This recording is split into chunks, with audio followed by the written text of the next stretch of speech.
Hey everyone, welcome back to the Bookmore Show. It's Stuart Bell here with Betsy Vaughan. Betsy, how's it going? Good morning. It's great. Happy to be back. It's been a while since we've done this. It's been a couple of weeks, hasn't it? I think the last show in the feed that people will have heard was with David Kurtz, a great episode with David running through what he's been doing recently. If anyone hasn't listened to that, definitely recommend going and listening. I the agree. other change we made to the I think I almost spoke over you then.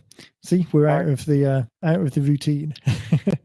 The other update that I made to the site, which I hadn't realized I hadn't done in the past, was the tags that are on the podcast episode.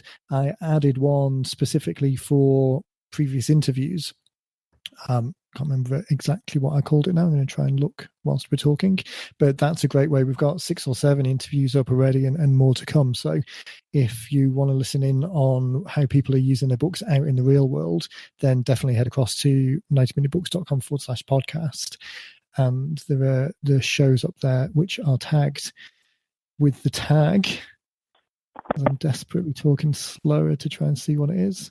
Oh, interviews. That makes sense. Head over to 90minutebooks.com/podcast, and in there, head to the tags that are interviews, and then you can listen in on all of the past interviews we've done. So David was the last one we did. I recorded one that won't have been released yet with Dr. Sunny Kim. That's another great one there to see how they're using the books a little bit more in a referral type structure rather than just pure cold traffic lead generation. So a couple of great shows to listen back to there. So yeah, it's been a couple of weeks since you and I recorded. How's this summer been? It's we're getting towards the end of August now. So it's the end of summer. It went by fast, didn't it? Yeah, it's scary. I can remember we were in London with Dean in the beginning of July. That didn't seem long ago at all. There were a couple of authors that we were talking with there. I think maybe we've even got a show in the stream after. I know it was just before I was going to meet with Dean where we were talking about some of the more specific lead elements of it. And that was just at the beginning of July. So definitely gone fast. So today I thought we would revisit to a certain degree one of the topics that we haven't necessarily touched on for a little while, which is the kind of structure of how people can create a book that's pretty simple to do. A lot of the conversations that we've had with people recently when they've come on board over the summer, there's been a little bit of not necessarily overthinking it, but particularly on the call I had with Dr. Kim, it was a real reminder that to be able to, in a straightforward way, quickly and efficiently and effectively get something out there that can target a particular group is really one of the distinct advantages of this type of approach as opposed to kind of a bestseller or a big authority book, because this is that whole kind of lean approach of being fast to market to being able to get in front of people quickly in a way that resonates with that particular group. So I thought we'd dive a little bit deeper into the sort of more straightforward, keep it simple, not overcomplicate it, get it out there, getting some business, getting some leads coming back in and starting conversations. So does that sound good? Yeah, I think that's great. I think it's, I have a lot of conversations with people and more and more, I think this week alone, 3 people said to me, what do I need to do to prepare for my book? And my biggest thing is don't overthink. And I say that, like, don't overthink it. This is a simple process. This doesn't have to be complicated.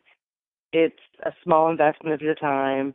And so, I think it's important for people. It's hard for people to grasp, to put their head around the idea that I can write this book in 90 minutes. I think like with the rest of the things that we do in our life, we tend to all want to overcomplicate them. It can't be that simple, but it is. It really comes down to being that simple of a process. I think that's a great point. That desire that we've got to overcomplicate things or get caught up in the process, or whether it's kind of, I don't know, a kind of an analysis paralysis type thing of thinking that I've got one opportunity to do this and it has to be perfect and I can't move at all until it's perfect. We've said it before, the benefit to the outside world, to the potential customers that are reading this, the benefit that you get from writing is this perceived value in having written something. But the reality of it is it can be a lot more and should be a lot more straightforward than that, particularly for this model where we're looking at, as I say, get in front of people as fast as possible, start the conversation, the most cost-effective way of doing it rather than a huge time or money investment into a bigger project, which may well come later or down the track, or if you're trying to, if the job of work of this is something else, then those are all perfectly valid things to do. But that's typically not what we're talking about here. We're talking about quickly getting in front of people. So not overcomplicating it and not allowing yourself to get distracted with kind of some of the non-core things is a great way of thinking about it. And not that this should be thought of as a kind of a throwaway thing, or not that you shouldn't think about things, but thinking about the right things will really put the focus on where it should be and not get, as I say, not get distracted by something else. That is exactly the conversation I had yesterday with a potential client. And just, he was saying, like, what kind of notes should I have in front of me? Do I need to do this outline? And I've got all these thoughts on paper. And I said, I think you just need to go through that and just simplify. What are the most important points that you're wanting to get across to your client or potential client? That's what you need to focus on. You've probably, if you're an expert in your field, you have a wealth of information, but right. They don't need all of it. Your goal is right. to put that information in that book enough that they're going to pick up the phone, give you a call. They're going to go to your website, join your webinar, whatever it is that you're offering, and then you can share all that other information, and go from there. But I said, all the ideas you have in your head don't have to be shared on paper. Let's focus on, maybe 5 to 7 important ideas that you feel like are going to grab that potential client, So that wealth of information, I hear that a lot. Like, I have so much to say. Well, let's not say it all, So. Yeah, exactly. It's starting the conversation, isn't it? I think there's, as we're recording this, it's we're now August 26th, so this show is either going to go out later on today or next week. So depending on when you're listening to it, there's a More Cheese Less Whiskers episode 59, which is going to go up tomorrow, August 27th. Dean's talking to a chap called Scott, and a lot of the focus there is a similar conversation. Nothing to do with books particularly, but this focus of, okay, I've been in business for 15 years. I've got a lot of information. I've got this real urge or desire to share my knowledge with people, but I don't know where to start. I don't know which elements to pick versus not to pick. So Scott particularly was a real estate expert, been in business for many years, commercial and investment real estate background. So it's where to, which particular topic to put the effort behind. So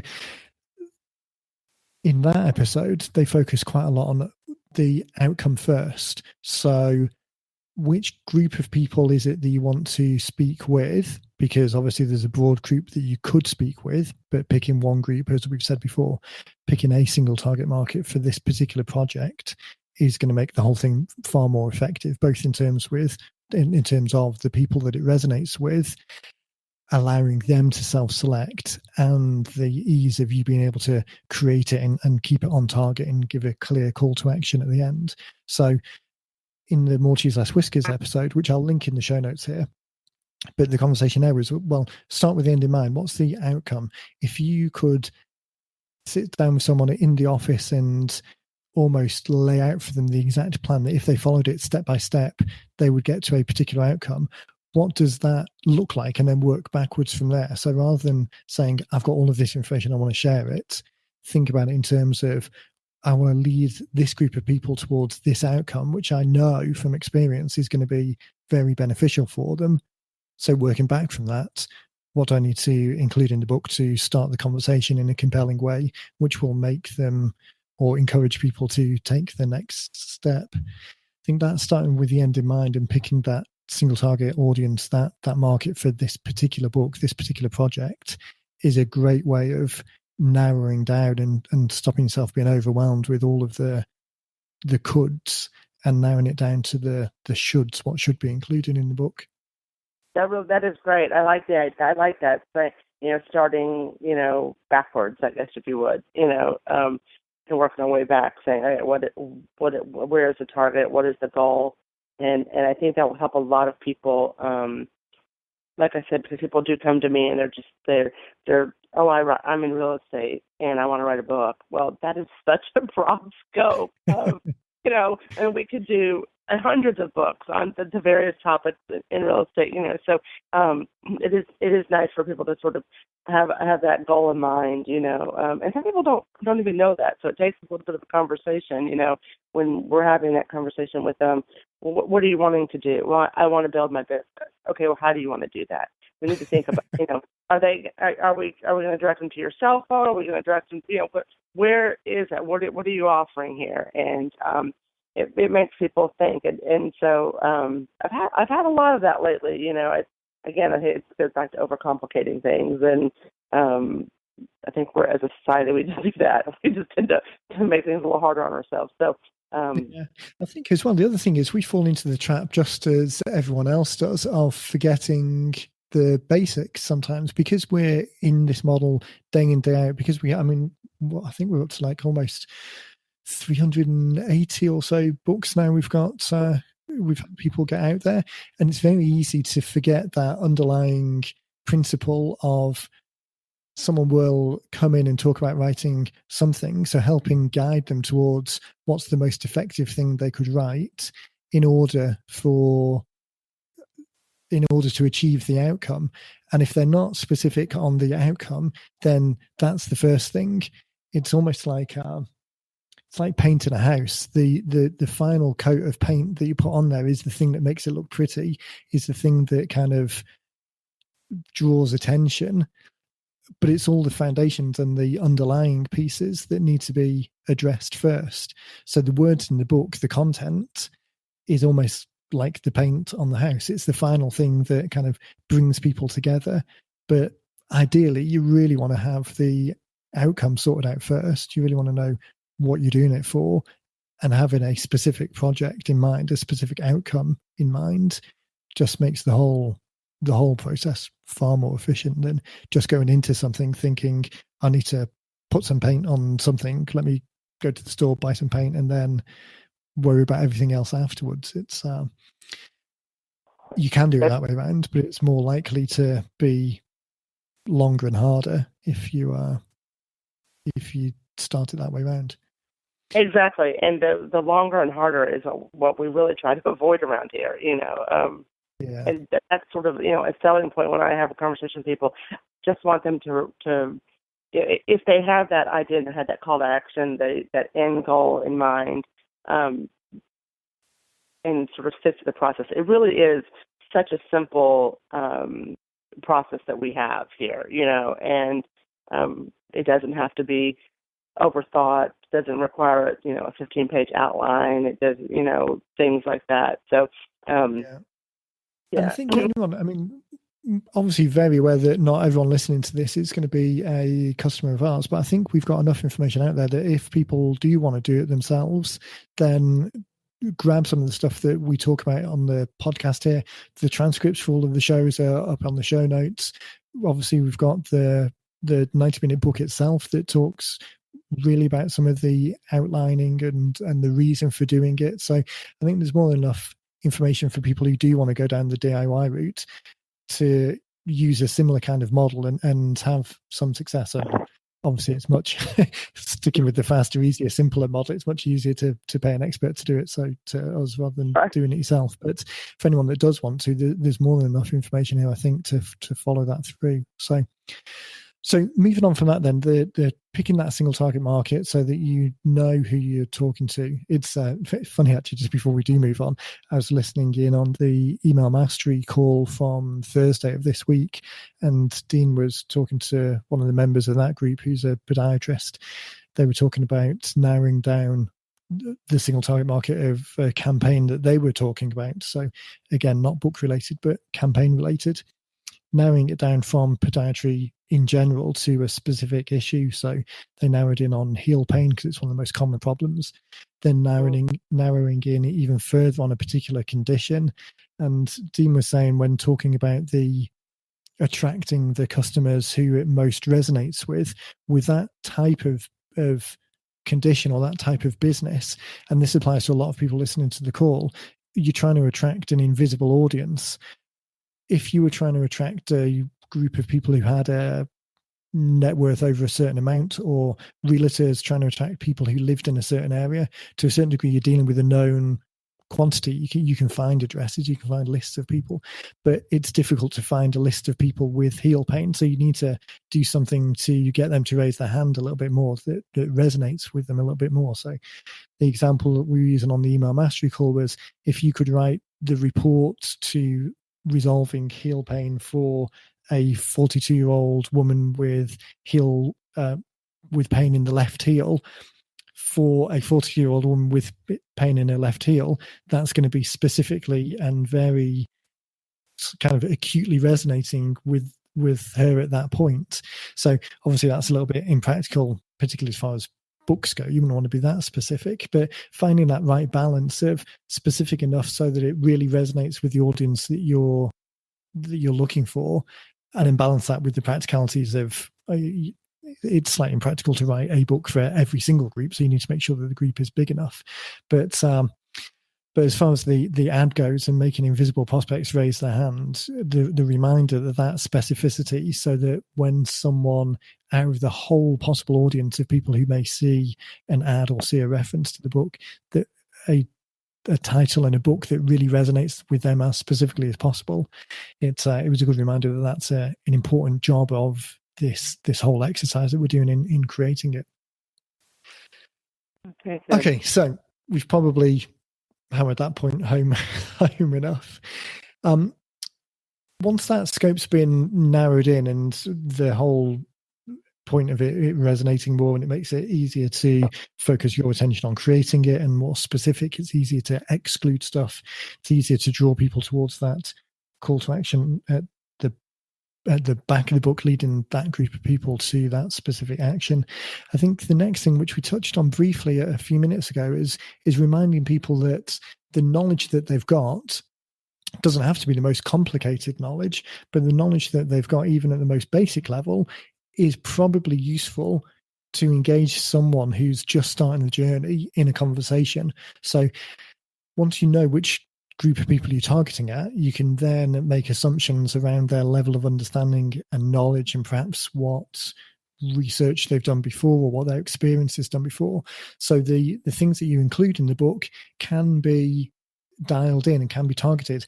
And it's really the case that you shouldn't underestimate some of the more simple and straightforward things. So I think sticking with that example of keeping it simple, helping people create something that identifies and generates and attracts leads as quickly and easily as possible, thinking about that audience of people who are starting their journey, who maybe haven't done the research before, aren't familiar or aren't aware of kind of the industry terms or some of the things that you might take for granted a little bit more because you've been in and around the business for a number of years. Reminding people to stick with the simple stuff, I think that's another good point for anyone looking to create something, knowing perhaps that a book is a great lead generation tool, but perhaps struggling with what it should be, what it should contain, worried that they might not have enough knowledge or enough understanding to make a book compelling to read through. You know, I think about that a lot as the person who does quality review on every book that leaves, our office. So sometimes when I'm reading books, and I think I'm a relatively intelligent person, you can see where some people get very comfortable speaking about their language, their lingo, their, and it gets to be a lot of information. So if we're talking about financial, I just heard from somebody recently said they felt like their book was very technical, and the common person reading it may not understand that. That maybe have been too much. They were going to do a version 2 and kind of tweak it a little bit. And I think that is so important to keep in mind, like when you're doing that, because as an expert in your field, you're knowing who you're gearing this towards. You have to recognize, are they going to understand all the language? Is it too in depth? Is it, and I think some people have that. Some people may be ego driven and need to show what they know, kind of thing. But I think our team does a great job, with the content team, does a great job of sort of, and I don't want to say this in an offensive way, but kind of dumbing it down, and I don't mean that disrespectfully at all, but just sort of. No, but it makes it more accessible, doesn't it? Because there is an element, particularly around subjects where there is a lot of insider language and acronyms and expectations, other areas where there's perhaps emotional baggage around the subject that's being talked about, whether that's the expectation. So my background is, people might know, is in financial statistics. I used to work for the financial regulators here in the UK, on the technical side, not on the not on the policy side. But that area particularly is rife with almost intentionally exclusionary language, because there is a feeling that we need to make this, we want to charge high fees, so we need to make it sound overly complicated. So I can always remember, just exactly as you said, talking to people who are intelligent in well-paying professional careers within their own industry, but would say things like, "Oh, mortgages, I just don't understand mortgages," or "pensions, I don't understand pensions," when really at a fundamental level, it's just a loan or just a savings account. And there might be specific terms around it, but all of that language that builds up around it, whilst in the industry, it helps because that level of specificity removes ambiguity to a certain degree. So whilst within the industry, it makes sense, trying to engage with people outside of the industry, it just really comes across as it's a push away type factor rather than a drawing towards factor. Absolutely. And I think anyone that can bear in mind of who they're talking to, and as you said, it's not dumbing it down at all, but it's pitching it in a way that is easy for the reader to consume, resonate with, and then decide to take the next step. I think that's difficult, even with people. I mean, I know I do it a lot as well. Perhaps not necessarily in the exclusionary language, because we don't have that much exclusionary language. Mm-hmm. Although it sort of pulling the curtain back a little bit and revealing what happens internally, even saying that we don't have exclusionary language, I was looking at some of the comms that we were sending out the other day, and I've got a note here that we need to pick up in the next couple of weeks of revisiting those, because we do use terms like version 1 and version 2 of their book, which to us means something within our process, but to one of our customers or potential customers, it perhaps doesn't mean anything because there's no context to it. In the past, we've used terms like galley copy, which is a publishing term, which doesn't mean anything to people outside of it. So even at the most basic level, it's a very easy trap to fall into. And again, I mean, we're talking about this call, really, we're trying to help people keep it simple. So it's not a case of don't get hung up on this too much, but definitely go into it with a mind of, okay, this is a straightforward, simple conversation. It's the book version of what would happen if someone walked into the office for the first time talking about a particular topic. Yeah. So don't get overly hung up on it, but it's definitely something to think about as much as possible, either A, when you're recording in the first place, when you're creating the content in the first place, or B, when you are looking at revising something further down the track or looking to make improvements to something in a later update. Very easy to overlook. Absolutely. It's easy just to get caught up in what you know and what you say on a regular basis. Just that. Yeah. That rhetoric. It's easy to get caught up in that. But I think when you're looking at trying to build a potential business, you have to kind of look at the whole, potential of who the reader is or reader's going to be, and how much of that they're going to really grasp or appreciate.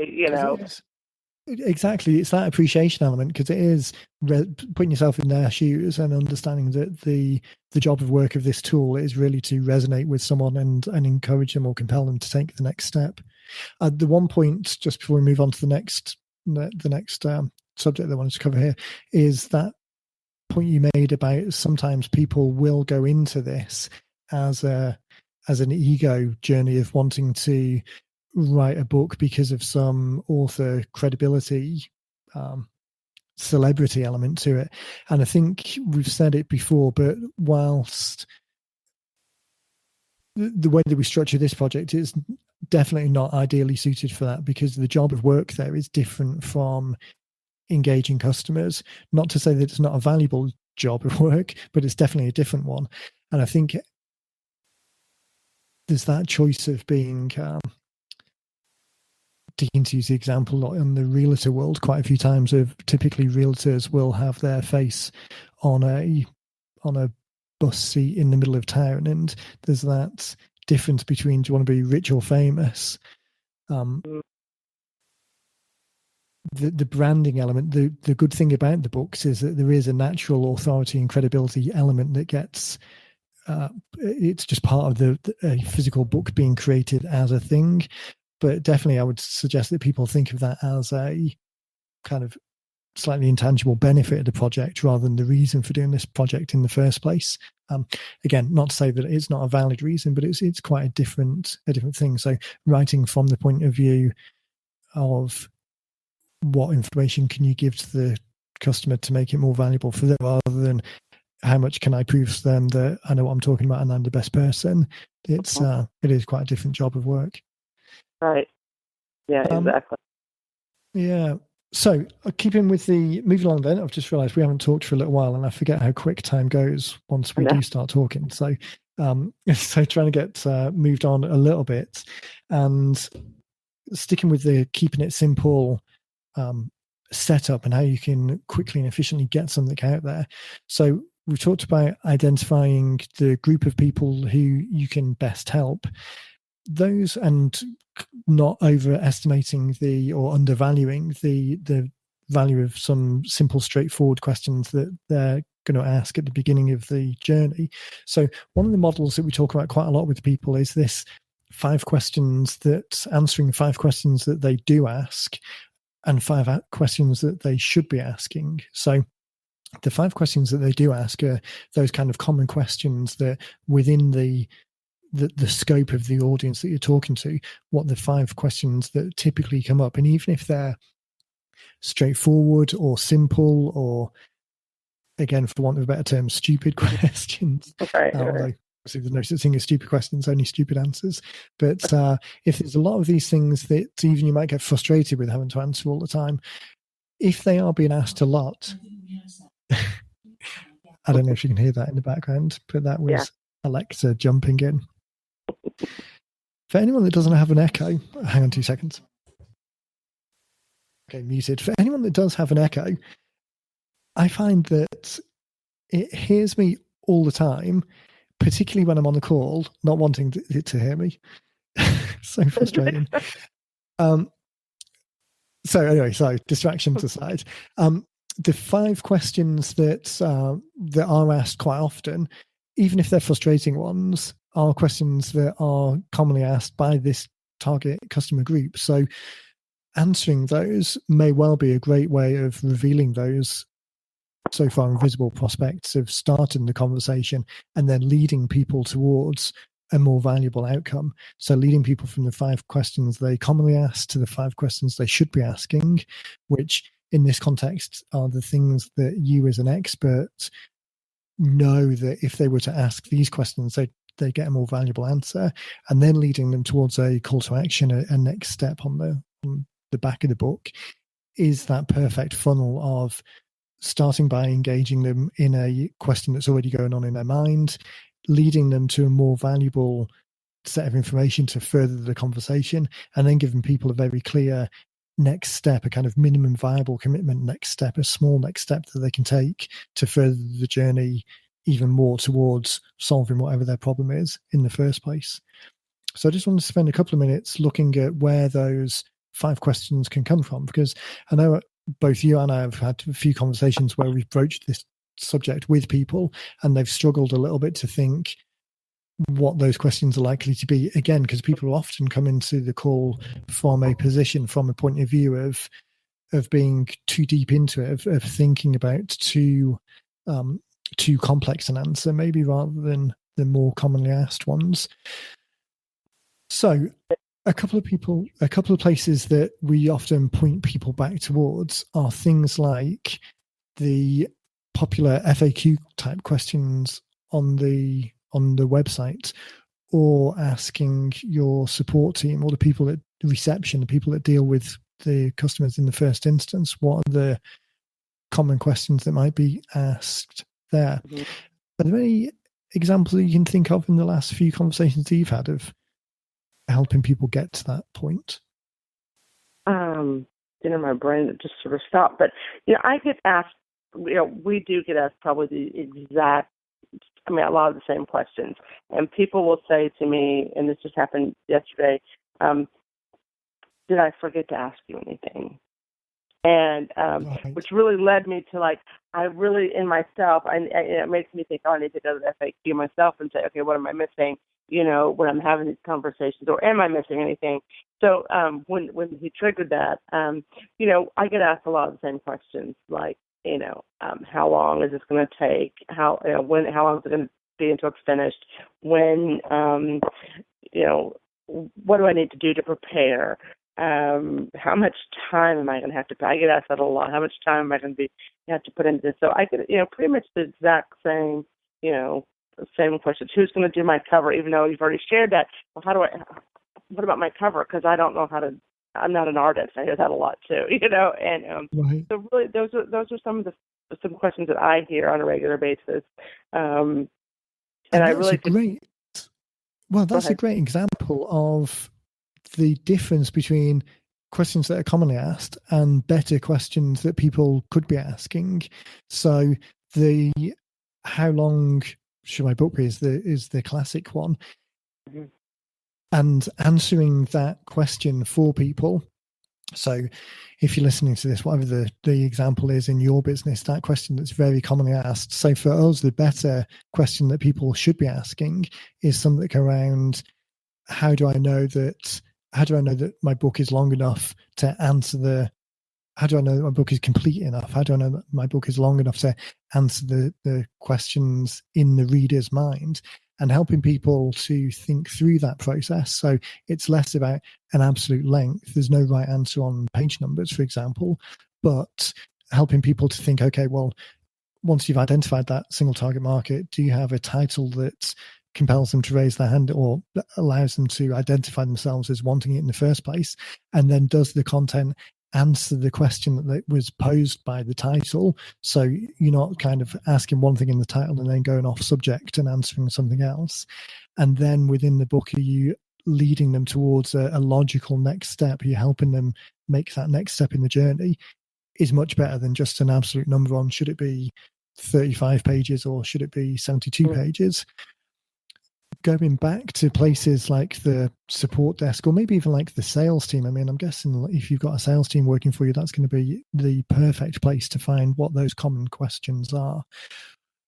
Or even doing things like, even if you've got no internal knowledge at all, for whatever reason, which if anyone were to say that, I don't think I'd believe them, but if you've got nothing internal, even going to things like Google suggestions or Google Trends. When you're in a search engine, you start typing and then it auto completes the sentence based on regularly or common asked questions. Or search for the top 5 questions within a particular subject, or what do I need to know about a particular subject? All of those things, the external research as well as the internal research, are great ways of narrowing in on those common questions. And then depending on what you identify at that common level, then think about, okay, well, what are the better questions to ask? So again, going back to people like the sales team or the customer service guys and posing the question to them, if you could tell people just the 3 pieces of information that would be the most valuable for them coming on board or trying to resolve this particular issue, what would those questions be? All of those are great ways of structuring the book around a particular topic, understanding what people typically ask, and then leading people towards a better outcome, a better solution by asking better questions. It's Yeah. I mean, I hope I'm just noticing the time, and again, we're kind of blasting past the 30-minute mark, but I mean, the aim really on this call was to help people understand that you don't need to overcomplicate it, even at the most straightforward level. And straightforward could be, this isn't a kind of a reflection on how simple it could be. Straightforward could still be relatively complicated if you're targeting people at that level, but straightforward just in the structure, not overthinking creating it, but helping people identify a few straightforward ways of engaging with that target market, of understanding that probably all of the knowledge that you've got that you need in order to get that conversation going is in your head already. So rather than focusing on making it more complicated, instead focus on bringing value. So within the questions that you are going to answer within the book. In your head already. I don't, I talked about people being ego-driven, but there's also a whole element of people that we deal with that when I say that, like, you are, you've been doing this 15 years, 20 years, 10 years, whatever. You're an expert in your field. Everything that you want to put on paper is in your head. And those people who want to complicate it, they want to put it on paper before putting it on paper, and I'm constantly saying, you don't have to. It's there. You speak to people every day about the subject matter. You be it real estate or finance or insurance or dentist practices or what have you. It's all there. You have all that information, and people. I mean, and I feel like I really have to drill that into them too, because people don't want things to be that simple. Yeah, trying to, as we started, I mean, that's a good loop background to where we started. There is that desire to overcomplicate it, and whether it's a fear of getting started or this kind of analysis paralysis type thing, but there is a desire to just avoid pulling the trigger and doing it and getting it out there. And it's so difficult for us because we see so many success stories of people that have just pulled the trigger, have done it, have got something out there, and then it's led to unexpected success or unexpected outcomes in a way that the only way they would have gotten to that point is by starting. So it's difficult not to get too impassioned about it and say to people, just pull the trigger. This isn't a 5-year commitment. This isn't a 20 grand commitment. This is just 90 minutes of your time, $1,800 of your money. Pull the trigger on it and see where it leads. And I think you'll be surprised by the outcomes and whether that leads to a series of further books, whether it leads to a pivot into something like the call we had with Kevin Craig earlier in the year. A whole separate coaching business came up because of writing something that was originally intended just as a way of stopping him having to have the same conversation with people over and over again. But just pull the trigger, get it out there. It's difficult not to get I think that's we brought up.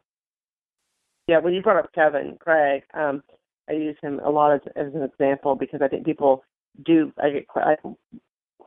What am I going to do with this, or what's going to come of this? Well, I really don't know what's going to come of this. It really depends on how you put yourself out there and how you market the book at the, when the end result is finished. But I think if people if they're listening to this right now and they're on the fence about doing a book, with us or they're looking to do maybe a bigger kind of book or whatever, listen to some of those interviews that we have with people on how they're using the book and the successes that are coming from it. And I think hearing those real life stories definitely will help you all make a decision. Someone makes that decision to pull the trigger on this. If you're on the fence, listen to the handful of those stories, because for the handful that we have a whole lot more, that we haven't recorded a podcast with or what have you. So that's a great resource that we have on the website, and the interviews, listening to those folks and what they're doing and success that they're having.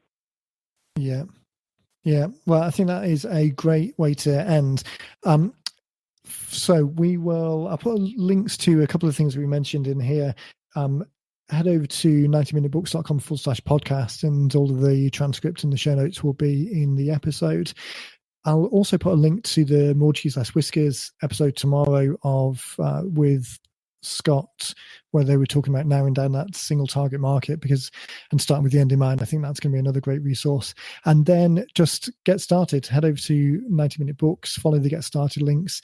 We'll be there to pick up the call and kind of hold your hand through it, get it out there, and who knows? I mean, it's just coming to the beginning of September now, so by the end of the year, definitely you can have something out there that's really kind of identifying those invisible leads, and who knows where it'll lead.